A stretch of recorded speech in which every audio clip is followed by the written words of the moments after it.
पण इथं असणारे सामान्य लोक आम्हाला हेच म्हणतायत की भ्रष्टाचाराने बडबडलेला बोका जर कोण असेल तर ते महेश लांडगेचं नाव त्या ठिकाणी घेतात. अजित पवारांना महाराष्ट्राच्या भ्रष्टाचाराचा आका या ठिकाणी बोललेले महेश लांडगेंनी आरोप केला. महेश लांडगे काय बोलले ह्याच्याकडे आम्ही लक्ष देत नाही.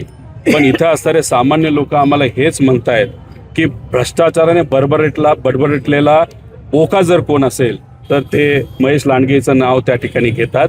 स्थानिक लोक काय म्हणतात हे जास्त महत्वाचं आहे. इथं कशा पद्धतीने रिंग केली जाते, छत्रपती संभाजीराजांच्या स्मारकामध्ये कशा पद्धतीने मलिदा खाल्ला जातो, कशा पद्धतीने कचऱ्यापासून पाण्याच्या कॉन्ट्रॅक्टपर्यंत कार्यकर्ते, आणि त्याच्यामध्ये सुद्धा आम्हाला हे कळलंय महेश लांडगे तर 50 लाखाचं कॉन्ट्रॅक्ट असलं तरी ते स्वतः लक्ष देऊन त्यामध्ये चेन कशी होईल आणि त्यातून पैसा कसा मिळेल याच्यात लक्ष देऊन त्या ठिकाणी असतात. तसंच काही प्रमाणात इथं जे दुसरे आमदार भाजपचे आहेत जगताप यांच्या बाबतीत सुद्धा तसंच इथं असणारे लोक म्हणतात.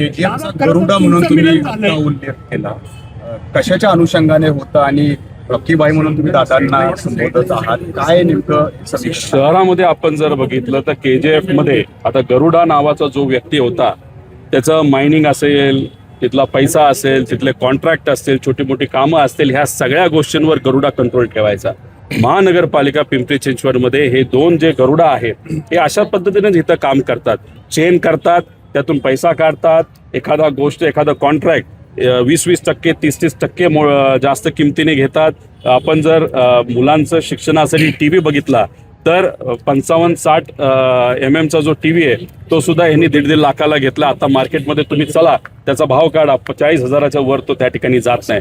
त्यामुळे हे गरुडा ज्या पद्धतीने भ्रष्टाचार नाही तर गुंडागर्दी हे त्याच्या राज्यामध्ये त्या ठिकाणी तो करायचा.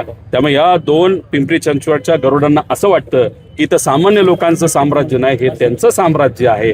आणि त्या पिक्चरमध्ये तो पिक्चर मला तसा आवडतो, त्याच्यामध्ये सामान्य लोकांची बाजू घेत ज्या पद्धतीने त्या पद्धतीने तिथं रॉकी नावाचा जो कोणी हिरो आहे तो आला होता, तसंच एक रेफरन्स देऊन इथं दादा आज मनापासून या गुंडाशाही आणि कॉन्ट्रॅक्टर बाजीच्या विरोधात लढतात. म्हणून त्यांना रॉकीबाई या परिसराचा असं मी फक्त मजेत बोलता संबोधलं आहे.